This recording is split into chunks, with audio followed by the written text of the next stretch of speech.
If you like that drum sound that you just heard in this video, I'm gonna be going over the exact way that I tune my toms in 2025. Starting off, we've got a rack tom that is a 13x9, and then for the floor tom, this is a 16x16. Both of these drums sound incredible. The wood type is mahogany, so these are going to be a little bit warmer and slightly more dead sounding than a maple or even a birch. However, if you have a maple or a birch, I still want to encourage you to try these tunings out that I'm going to recommend. I'll provide you with TuneBot settings on the resonant head and on the batter side. The drum heads that I'm using on the batter side is going to be a Remo Ambassador coated, and then the exact same head is also used on the resonant side, which is a Remo Ambassador coated. The reason that you would want to use a coated on the resonant side is to give the overall resonance of the drum a little bit less than it normally would project out. And with this tuning, it really shines through because we're gonna make our resonant head fairly tight, and I wouldn't say it's a medium level tuning, but for people that are drumming in church a lot, it's definitely a lot higher than most people tune their toms to. So let's try this out. What I'm gonna do is I'll bring each drum off the kit. I'll show you exactly the way we bring these up, and then I'll give you the individual TuneBot measurements as well. Let's go tune. Okay, so I've got my rack tom here. I've got my TuneBot. If you don't have a TuneBot, that's okay. You can use your ears as far as this tuning goes, and this will still help you get this sound that I was showing you earlier. So I've got this detuned pretty much all the way down to the bottom. As you can see, it's reading 51 hertz. That's way, way low. The goal that we're going to be going for our resonant side on the rack tom is 170 hertz. So we're going to do half turn on each lug.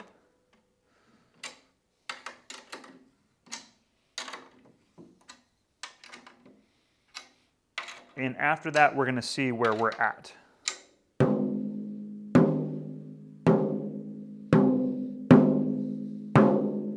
So this is reading 154, so we are almost there. So we're gonna bring this up just slightly. And let's see where we're at. So we're almost there.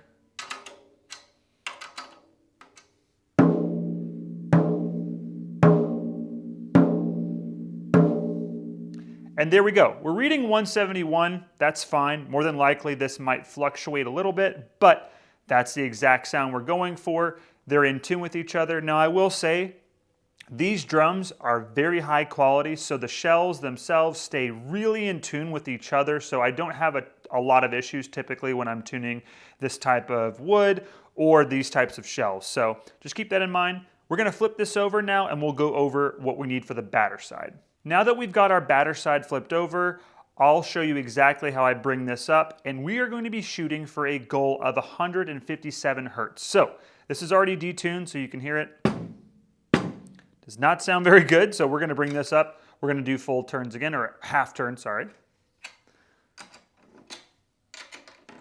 And after that, we are going to see where we are at.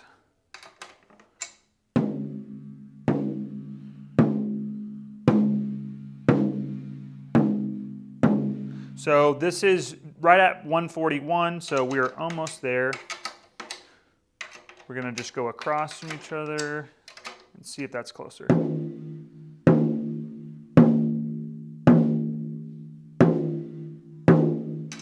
We are almost there, just a little bit more.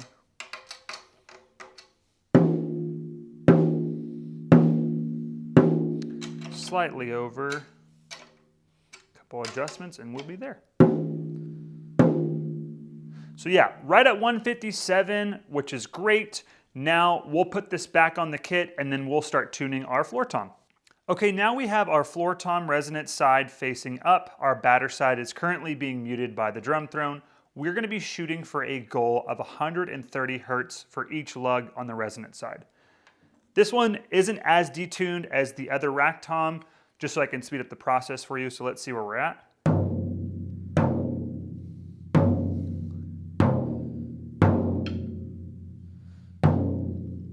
So we're looking at about 89 to 90, and if you've watched any of my older videos on how I tune my floor tom, I would tune the top and bottom to 90. So if you want another way you can tune your floor tom, Use the same hertz for the top and bottom for 90, and then put a moon gel on. Should sound great, but we're using something different for this. So let's bring it up. We'll do kind of quarter turns, and then we'll see where we're at after that. So 112. Now keep in mind, toms can be pretty sensitive when you're bringing them up, so make sure you kind of go slower. Almost there. A couple more turns.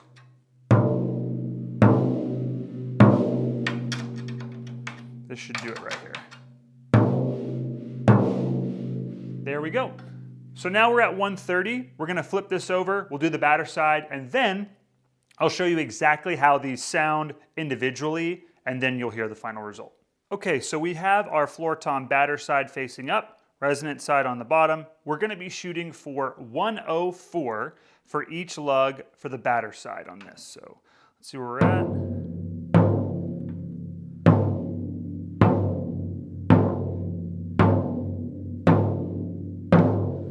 This one isn't as in tune with each other, so I'm gonna bring up some of these that I saw were lower, just slightly.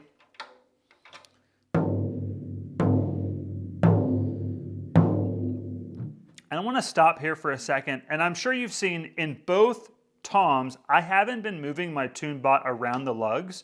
While I'm using this, I'm also using my ears to make sure these are in tune with each other. And I know a lot of people can kind of get confused. You're like, Ryan, you're not moving it around here like you typically suggest.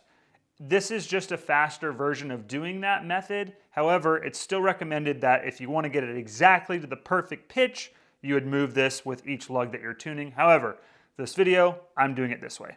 I'm gonna bring these up slightly. We should be there. So we got 104, 105, that's exactly what we want. Now that we've got both of these toms in tune, we have the readings we're wanting, we're gonna put them both back on the kit. I'll show you exactly how these sound. Let's do it.